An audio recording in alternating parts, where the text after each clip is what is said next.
आत्मानुभूति की सीढ़ियां, अमेरिका में दिया हुआ भाषण। ज्ञान योग का अधिकारी बनने के लिए मनुष्य को पहले शम और दम में अपनी गति कर लेनी चाहिए। दोनों में गति एक साथ ही की जा सकती है।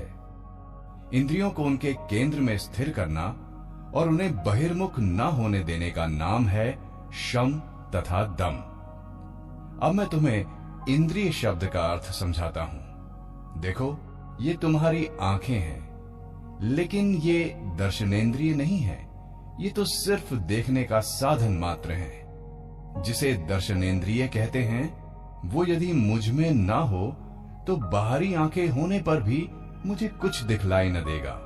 अब मान लो कि देखने का साधन ये बाहरी आंखें मुझ में हैं और दर्शनेंद्रिय भी मौजूद है, लेकिन मेरा मन उनमें नहीं लगा है। ऐसी दशा में भी मुझे कुछ नहीं दिख सकेगा। इसलिए ये स्पष्ट है कि किसी भी चीज के ज्ञान के लिए तीन बातें आवश्यक हैं। वे हैं साधनभूत बहिरिंद्रिय, आंख कान नाक इत्यादि, दर्शनक्षम अंतरिंद्रिय और अंत में मन। इन तीनों में से अगर एक भी विद्यमान न हो तो वस्तु दर्शन न होगा। इस प्रकार मन की क्रिया बाह्य तथा अंतर इन दो साधनों द्वारा हुआ करती है। जब मैं कोई वस्तु देखता हूं तो मेरा मन बहिर्मुख हो उस वस्तु की ओर झुक जाता है, लेकिन जब मैं आंख बंद कर लेता हूं और सोचने लगता हूं तो मन फिर बाहर नहीं जा पाता। वो भीतर ही भीतर काम करता रहता है। दोनों ही समय इंद्रियों की क्रिया जारी रहती है। जब मैं तुम्हें देखता हूं और तुमसे बात करता हूं तो मेरी इंद्रियां और उनके बाहरी साधन दोनों ही काम करते रहते हैं, लेकिन जब मैं आंख बंद कर लेता हूं और सोचने लगता हूं तो सिर्फ मेरी इंद्रियां ही काम करती हैं, उनके बाहरी साधन नहीं। इंद्रियों की क्रिया के बिना मनुष्य विचार ही न कर सकेगा। तुम अनुभव करोगे कि बिना किसी प्रतीक के सहारे तुम विचार ही नहीं कर सकते।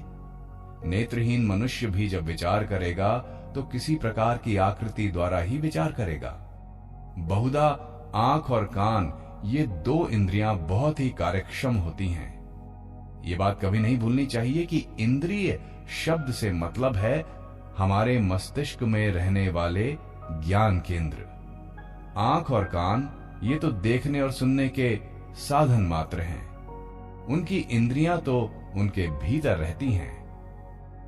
अगर किसी कारण से ये इंद्रियां नष्ट हो जाएं, तो आंख और कान रहने पर भी ना तो हमें कुछ दिखेगा और ना कुछ सुनाई ही देगा। इसलिए मन को काबू में करने के पहले इन इंद्रियों को काबू में लाना चाहिए। मन को भीतर बाहर भटकने से रोकना और इंद्रियों को अपने केंद्रों में लगाए रखने का नाम शम और दम है। मन को बहिर्मुख होने से रोकना शम कहलाता है और इंद्रियों के बाहरी साधनों के निग्रह का ही नाम दम है। दूसरी सीढ़ी है तितिक्षा। तितिक्षा सबसे कठिन है। कहा जा सकता है कि आदर्श सहनशीलता और तितिक्षा एक ही है। दुख आता है तो आने दो, रेजिस्ट नॉट इविल। इसका मतलब जरा स्पष्ट करने की आवश्यकता है। आया हुआ दुख हम सह लेंगे, लेकिन हो सकता है कि साथ ही साथ हम दुखी भी हो जाएं। अगर कोई मनुष्य मुझे एक कड़ी बात सुना दे तो संभव है कि ऊपर से उसका मैं तिरस्कार न करूं, शायद उसे जवाब भी न दूं और बाहर गुस्सा भी न प्रकट होने दूं, लेकिन मेरे मन में उसके प्रति तिरस्कार या गुस्सा मौजूद रह सकता है। हो सकता है कि उस मनुष्य के बारे में मैं मन ही मन अत्यंत बुरा सोचता हूं। प्रतिकार न करना इसे नहीं कहते। मेरे मन में न गुस्सा आना चाहिए और न तिरस्कार ही, और न मुझे उनके रोकने की आवश्यकता ही होनी चाहिए। मैं इस प्रकार शांत रहूं मानो कोई बात हुई ही ना हो। जब मैं ऐसी स्थिति को पहुंच जाऊंगा तभी समझो कि मैंने तितिक्षा सीखी, इसके पहले नहीं।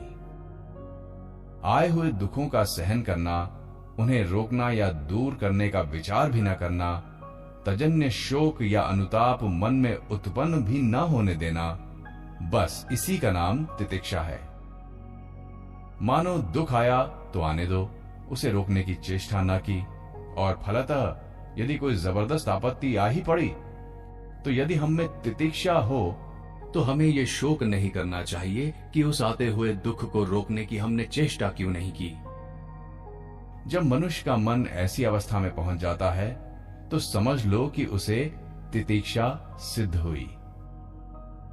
भारतवर्ष के लोग इस तितिक्षा को प्राप्त करने के लिए बड़े असाधारण काम करते हैं। वे भयानक धूप और ठंड बिना किसी केश के सह जाते हैं। वे बर्फ गिरने की परवाह भी नहीं करते। उन्हें तो यह विचार भी नहीं आता कि उनका शरीर है भी। शरीर के ही भरोसे छोड़ दिया जाता है, मानो वो इसकी कोई वस्तु ही ना हो। इसके बाद आती है उपरति। भोग्य विषयों का चिंतन ना करना, इसी का नाम उपरति है।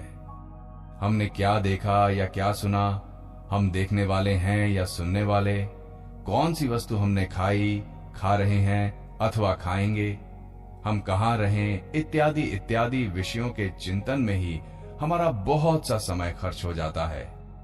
जो कुछ हम देखते सुनते रहते हैं उसी के सोचने में तथा तद्विषयक बातें करने में ही हमारा अधिकांश समय व्यतीत हो जाता है। अगर तुम वेदांती बनना चाहते हो तो तुम्हें ये आदत छोड़ देनी चाहिए। चौथा आवश्यक गुण है श्रद्धा। श्रद्धा मनुष्य का धर्म के प्रति और परमेश्वर के प्रति अमर्याद विश्वास है। जब तक मनुष्य में ऐसा विश्वास उत्पन्न नहीं होता तब तक वो ज्ञानी होने की आकांक्षा नहीं कर सकता। एक बड़े सत्पुरुष का कथन है कि 2 करोड़ मनुष्यों में भी एक ऐसा मनुष्य इस दुनिया में नहीं है जो परमेश्वर में विश्वास करे। मैंने पूछा, ये कैसे? तो वो बोले, मान लो इस कमरे में चोर घुस आया और उसे पता लग गया कि दूसरे कमरे में सोने की डली रखी है। फिर दोनों कमरों को अलग करने वाला पर्दा भी बहुत कमजोर है, तो उस चोर के मन की हालत क्या होगी? मैंने जवाब दिया, उसे नींद ना आएगी। उसका मन सोना पाने की तरकीब में ही लगा रहेगा, उसे और कुछ भी न सूझेगा। ये सुनकर साधु जी बोले, तो फिर तुम बताओ कि क्या यह संभव है कि मनुष्य परमेश्वर में विश्वास करे परंतु उसे पाने के लिए पागल ना हो?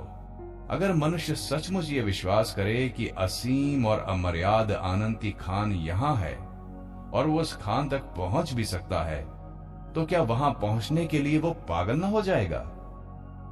ईश्वर में अटूट विश्वास और साथ ही उसके पाने की उत्सुकता का नाम श्रद्धा है। उसके बाद आता है समाधान, अर्थात परमेश्वर में अपने चित्त को निरंतर स्थापित करने का अभ्यास।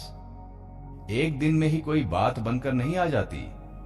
धर्म ऐसी वस्तु नहीं है कि गोली जैसी निगल दी जाए। इसके लिए लगातार और कड़े अभ्यास की आवश्यकता है। धीरे धीरे और लगातार अभ्यास से मन काबू में लाया जा सकता है। छठवीं बात है मुमुक्षुत्व, अर्थात मुक्त होने की उत्कट अभिलाषा।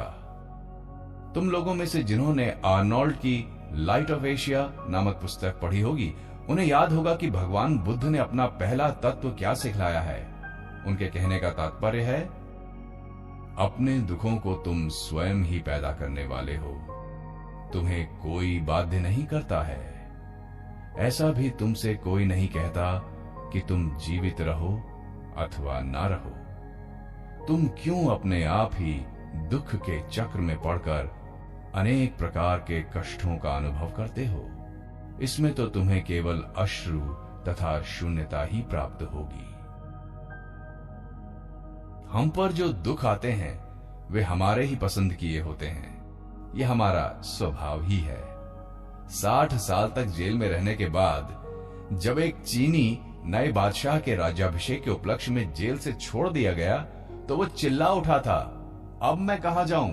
मैं तो कहीं जा ही नहीं सकता। मुझे तो उसी भयानक अंधेरी कोठरी में चूहे और चूहियों के पास जाने दो। मैं ये उजाला नहीं सह सकता। इसलिए उसने प्रार्थना की, या तो मुझे मरवा दिया जाए या फिर से जेल में ही भिजवा दिया जाए। उसकी प्रार्थना के अनुसार वो फिर बंद कर दिया गया। सब मनुष्यों की हालत ठीक ऐसी ही है। चाहे कोई भी दुख हो, उसे पकड़ने के लिए हम जी तोड़कर दौड़ लगाते हैं और उससे छुटकारा पाने के लिए बिल्कुल रजामंद नहीं हैं। सुखों के पीछे हम प्रतिदिन दौड़ते जाते हैं और यही देखते हैं कि वे मिलने के पहले ही गायब हो जाते हैं। पानी की तरह हमारी उंगलियों में से सुख बह जाता है। भारतवर्ष में तेल के कोलू में बैल जोते जाते हैं। तेल निकालने के लिए बैल गोल ही गोल घुमाया जाता है। बैल के गले में जुआ होता है। जुए का एक सिरा आगे बढ़ा होता है। उसके एक छोर पर घास बांध दी जाती है। फिर बैल की आंख इस तरह बांध देते हैं कि वो सिर्फ सामने ही देख सके। बैल अपनी गर्दन बढ़ाता है और घास खाने की कोशिश करता है। ऐसा करने से लकड़ी आगे धक्का खाती है। बैल दूसरी बार, तीसरी बार फिर कोशिश करता है और इसी तरह कोशिश करता जाता है, परंतु वो घास उसके मुंह में कभी नहीं आ पाती और वो गोल गोल चक्कर लगाए ही जाता है। इधर कोलू में तेल पिरता जाता है। हमारी आदत भी ठीक ऐसी ही है। हम भी रुपया, पैसा, जोरू बच्चे और अपनी आदतों के दास हैं। मृगजल की नाई उस घास को पाने के लिए हजारों जन्म तक हम चक्कर लगाए जाते हैं, लेकिन जो हम पाना चाहते हैं वो हमें नहीं मिलता। प्रेम एक ऐसा ही बड़ा धोखा है। हम लोगों को प्यार करते हैं और चाहते हैं कि लोग हमें प्यार करें। हम समझते हैं कि हम सुखी होने वाले हैं और हम पर दुख कभी ना आएगा, लेकिन जितना ही हम सुख की ओर जाते हैं उतना ही अधिक वो हमसे दूर भागता जाता है। इसी तरह दुनिया चल रही है और इसी तरह समाज।